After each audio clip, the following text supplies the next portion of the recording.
నాకు జన్మనిచ్చిన తల్లిదండ్రులకి పాదాభివందనములు. నా వీడియో చూస్తున్న అదృష్టవంతులకి, ఆరోగ్యవంతులకి చాలా కృతజ్ఞతలండి. మనిషి ఎదగాలి అనుకున్నప్పుడు ప్రతి ఒక్కరికి కోరికలు ఉంటాయి. ప్రతి ఒక్క పని చేయాలని అభిప్రాయము ఉంటుంది.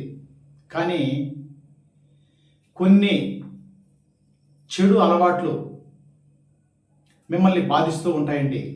ముందుకు పోవాలన్నా కానీ అవి ముందుకు పోనీయకుండా డబ్బుని సంపాదించకుండా ఆపుతూ ఉంటాయి.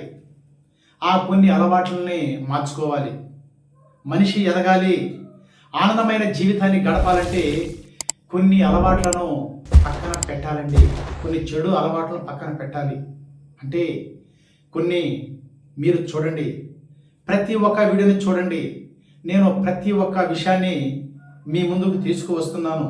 ప్రతి ఒక్క విషయాన్ని పట్టుకోండి. ఎస్, ప్రతి ఒక్కరు అతి నిద్ర. ఏదైనా ఒక పని చేయాలి అనుకున్నప్పుడు అతి నిద్ర అండి. అంటే నిద్ర. ఆ నిద్ర ఉన్నప్పుడే మనకు నిద్ర ఎక్కువ అయినప్పుడు పనికి ఆటంకం కల్పిస్తూ ఉంటుంది. అంటే ఎక్కడికైనా పోవాలి అనుకున్నప్పుడు, ఇప్పుడు మీరు ఉదయం నిద్ర లేస్తారు, ఎక్కడికైనా పోవాలి అనుకున్నప్పుడు మనిషి అంటే నిద్రపోయినారంటే, ఒక బద్ధకంగా నిద్రపోయినారంటే ఆ టయానికి ఆ పని చేయలేరు కదా. ఆ పని చేయాలి అనుకుంటే ఒకటి మీకు కావాలి అనుకుంటే ఒకటి ఇవ్వాలి. అంటే మీరు నిద్రని ఎప్పుడైతే పక్కన పెడతారో, అంటే నిద్రనంటే మొత్తాన్ని కాదండి, నిద్రనంటే ఎంతసేపు నిద్రపోవాలి. ఒక రోజులో 6-7 గంటలు నిద్రపోయినా పర్వాలేదు. కానీ ఒక్కొక్కరు 9 గంటలకు పడుకున్నారంటే ఉదయం 9 గంటలకు లేస్తూ ఉంటారండి. ఆ నిద్రని పక్కన పెట్టాలి. ఒకటి కావాలి అనుకున్నప్పుడు ఒకటి వదులుకోవాలి కదా. ఎస్, ఇది మీరు ప్రతి ఒక్కరు ఒక్కసారి ఆలోచన చేయండి. నిద్రని ఎప్పుడైతే మీరు పక్కన పెడతారో మీకు ప్రతి ఒక్క పని జరుగుతుందండి. ఎస్, బద్ధకం, మనిషిలో బద్ధకం అంటే ఏ పని చేయాలన్నా కానీ ఒక బద్ధకం ఉంటుందంటే, ఒక నీరసం, నిస్పృహ. ఆ పని పైన పోకుండా రేపు చేసుకుందాం లేప. ఏదైనా ఒక పని కావాలి అనుకున్నప్పుడు, ఇప్పుడు ఈరోజు మీరు అనుకున్నప్పుడు బయలుదేరిపోతే ఆ పని ఖచ్చితంగా జరుగుతుంది. మీరు ఏమనుకుంటారో రేపు చేసుకుందాం అనేసి ఒక బద్ధకం ఉంటుందన్నమాట మనిషికి. లేపుతా ఉంటే కూడా, ఇప్పుడు ఉదయం నిద్ర లేపుతా ఉంటే కూడా కొంతమంది ఏం చేస్తారంటే, ఇప్పుడు ఒక తల్లిదండ్రులు ఉన్నారండి, బిడ్డని ఉదయం నిద్ర లేపుతారు. అంటే మాకు చదువుకోనైనా నీకు ఉదయం తెల్లవారుజామున లేస్తే చదివితే, అంటే బ్రహ్మముహూర్తంలో లేచి చదివితే నీకు చదువు బాగా వస్తుందనేసి నిద్ర లేచినప్పుడు పిల్లోడు కొంతమంది ఉంటారు, లేపినప్పుడే చదువుకున్న వాళ్ళు ఉంటారు, కొంతమంది బతుకస్తులు ఉంటారు. అంటే లేపుతా ఉంటే అట్టపల్లి పుణుకోవడం, ఇట్టపల్లి పుణుకోవడం ఉంటారు. ఆ బద్ధకాన్ని పక్కన పెట్టాలి.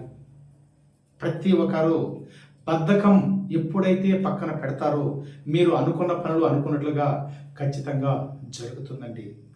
నెక్స్ట్ వచ్చి వాయిదా వేయడాలు. ఏదైనా ఒక పని అనుకున్నప్పుడు, ఈరోజు రమ్మన్నాడు ఒక అతను, మీకు ఏదైనా ఒక పని కావాలి అనుకున్నప్పుడు కానీ, ఏదైనా ఒక డబ్బు కోసం పోవాలి అనుకున్నప్పుడు కానీ, మనకు ఈరోజు పనికి పోతే అవుతుంది అని మీరు ఎప్పుడైతే అనుకుంటారో ఆ పని జరుగుతుంది. దానికి కొంతమంది ఏం చేస్తూ ఉంటారంటే వాయిదా వేస్తూ ఉంటారనమాట. అంటే రేపు చేసుకుందాంలే అనేసి వాయిదా వేస్తూ ఉంటారు. అంటే రేపు కాదు, ఎల్లుండు, మర్నాడు చేసుకుందాము. ఒక సమయం ఏదైనా ఒక పని కావాలి అనుకున్నప్పుడు కూడా చూద్దాంలే అనేసి వాయిదా వేసుకుంటుంటారు. ఆ వాయిదాని మీరు ఎప్పుడైతే పక్కన పెడతారో మీరు అనుకున్న పనులు ఖచ్చితంగా జరుగుతాయండి. ప్రతి ఒక్క పనిలో నమ్మకం ఎప్పుడైతే ఉంటుందో ప్రతి ఒక్క పని జరుగుతుందండి. నెక్స్ట్ అంటే మొహమాటం. మొహమాటం అనేది పక్కన పెట్టాలి. చాలామందికి మొహమాటాలు ఎక్కువ. ఏదైనా ఒక పని చేసినప్పుడు అతను చేయలేకపోయినా కానీ తల ఊపేస్తూ ఉంటాడు. పలానా దగ్గర పోదామంటే పోదాంలే అంటాడు. ఏదైనా డబ్బు కావాలి అని అడిగినప్పుడు అతని కాడ ఉన్నా లేకపోయినా కానీ ఇస్తాను అంటే ఆ మొహమాటానికి చేయలేకుండా ఆ రోజుకి తల ఊపేస్తాడు. మళ్ళీ అడిగే కాడికి ఉండబ్బా రేపు చూస్తాను, మళ్ళీ రేపు చూస్తాను, మళ్ళీ మరునాడు చూస్తాను అనేసి చెబుతూ వస్తూ ఉంటాడంటే మొహమాటాన్ని పక్కన పెట్టాలి. ఎవరైతే అతి నిద్ర, ఒక మొహమాటము, బద్ధకము, వాయిదా వేయడము, ఇవి ఎప్పుడైతే పక్కన పెడతారో మీరు అనుకున్న పనులు అనుకున్నట్లుగా జరుగుతాయండి. ప్రతి ఒక్కటి నమ్మకం పెట్టి ప్రతి ఒక్కటి ఇది జరుగుతుంది అని ఎప్పుడైతే మీరు అనుకుంటారో ప్రతి ఒక్కటి జరుగుతుందండి. ఈ వీడియో చూస్తున్న ప్రతి ఒక్కరు లైక్ చేయండి, సబ్స్క్రైబ్ చేయండి. ప్రతి ఒక్క వీడియో మీ ముందుకు రావాలి అనుకున్నప్పుడు సబ్స్క్రైబ్ చేయాలి. ప్రతి ఒక్క విషయాన్ని తెలుసుకోండి, ప్రతి ఒక్కరూ పాటించండి. ఎస్, ఇది ఎప్పుడైతే ఈ యొక్క పద్ధతులు ఎప్పుడైతే పాటిస్తారో మీరు ఏది కోరుకున్నా కానీ ప్రతి ఒక్కటి జరుగుతుందండి. ఎస్, ఈ వీడియో చూస్తున్న ప్రతి ఒక్కరు మీరు ఒక టైం పెట్టుకోండి. ఒక టైం పెట్టుకొని స్టెప్ బై స్టెప్గా ఎదగాలి అనుకున్నప్పుడు ఈ పద్ధతులు ఎప్పుడైతే పాటిస్తారో ప్రతి ఒక్క విషయానికి మీరు ముందంజులోనే ఉంటారు. ప్రతి ఒక్కటి అనుకున్న పనులు, అది ఏ పనినా కానివ్వండి, ప్రతి ఒక్కటి జరుగుతుంది. Yes, thank you universe, thank you.